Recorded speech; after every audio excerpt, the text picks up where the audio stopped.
د اختر سهار نن د لوی اختر لومړۍ ورځ ده. اختر سهار بل ډول وي. هوا یې بدله وي، خوند یې بدل وي. حتی لمر یې هم د ځانګړې ورځ صفت کوي. زموږ لومړی کار دا وي چې د اختر جوړه اغوندزو. دا یوازې کالي نه دي، دا یو نوی پیل وي. لکه څنګه چې له نوم څخه څرګنده ده، لوی اختر د لویانو دپاره وي او کوچنی اختر د کوچنیانو دپاره. خو ماشومان دواړو اخترونو دپاره خوشحاله کیږي او ټوله شپه په همدې سبا کوي چې سبا اختر ده او کالي واغوندزو. نن هم زموږ په وطن کې همدا دود ژوندی ده. زموږ یو ښکلی رواج دا وي چې موږ ټول یو ځای کینو، د اختر چای چیکو. په پخوا وختونو کې به دغه چای زموږ د کلي په جوماتونو کې څښل کېده، خو اوس دا دودونه زیاتره په کلي کې ترسره کېږي. له هغه وروسته زه زما مشر ورونه د جومات په لوري روان سو د اختر لمونځ دپاره. د لوی اختر لمونځ صلات العید 2 رکعات لري. هر رکعت یې اضافه تکبیرونه ویل کېږي. په جومات کې ټول یو ځای مشران، ځوانان، ماشومان ټول راغونډ سوي. ټول صفونو کې ودرېدل. دا منظرې ډېر خوند کوه. لمونځ وشو، ووتلو، اختر مبارکي شروع شوه. ټولو سره اختر مبارکیانې، خو د پلار هغه غېږه چې موږ ته په 2 وختونو کې نصیب کېږي، یو په واړه اختر کې او بل په غټ اختر کې. د دې غېږې ډېر خلک ارمان لري، خو ډېر کمو خلکو ته نصیب کېږي. د کلي هر ماشوم، هر سپین ږیري، هر ځوان سره مو اختر مبارکي وکړه، خو زما ملګری عزیز جومات کې نه ښکارېده. یو خوا بل خوا ګورم، هغه نه معلومیږي. بالاخره د کلي په منځ کې مې پیدا کړ. د مبارکۍ وروسته د هر ځوان قدمونه اتومات د کور په لوري ګړندي کېږي. ولې؟ ځکه چې کور کې یو داسې هستي ستاسو انتظار کوي چې نوم یې مور ده. د هغې غېږه، د هغې لاس ښکلول زموږ اختر له هغه ځایه شروع کېږي. بل هر څه تر هغې وروسته دي. کور کې له ټولو سره مبارکي، زموږ د تر زامنو راتګ، دلته ناسته.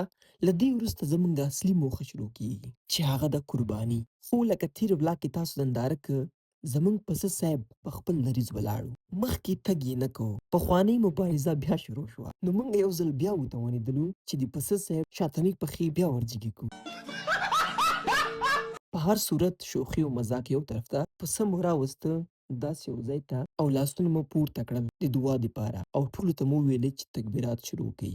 الله اکبر، الله اکبر، لا اله الا الله، الله اکبر، الله اکبر ولله الحمد. قرباني د عربي قرب نه راغلی، یعنی نږدې کېدل. د الله پاک سره نږدې کېدل لپاره دا د حضرت ابراهیم صلی الله علیه وسلم سنت یادګار دی. خدای دې ټولو قربانیانې قبولې کړي. برخې مو تقسیم کړي، یو برخه خپلوانو ته، بله برخه ګاونډیانو ته، او بله برخه د غریبانو دپاره. څنګه چل دی؟ والله خیر خیره ده، بس یو دانه وړکۍ قرباني غوندې نه کوي. کباب مباب کړای مړای به وخورو. ها کړی کوو یې؟ کړای به یې کوي. زه صحیح ده. ای په ته په چی کې زه وایم چې سیخ کباب څنګه جوړ کړو. سیخ کباب د یعقوب فرمایي چې شی ده. یعقوب دې چې ویل کوو. څه شي؟ مستې. عزیز که راورغلم، هلته ضمیره مو د اختر کیسې مو وکړې، د ماشومتوب یادونه مو راتازه کړل، ښه مو سره وخندل، او بیا مو وویل چې ځئ ځو نعمان کره. خو مخکې له دې چې ورسو، یوه کیسه ده باید ووایم. تاسو به زما مخکینی ولاګ لیدلی وي. هغه ورځ نعمان د ورور سلیمان کوزده وه. موږ ورغلي وو. هغه وخت زما ساعت هلته پاتې شوی و. نعمان پسې مې زنګ وویو چې زما ساعت هملته پاتې، ساتنه یې وکړه. هغه وویل سمه ده. نن چې دوی کره لاړم، پوښتنه مې وکړه چې هغه زما ساعت چیرې ده. هغه وویل ویې ګوره، مته به چېرته المارۍ کې پروت وي.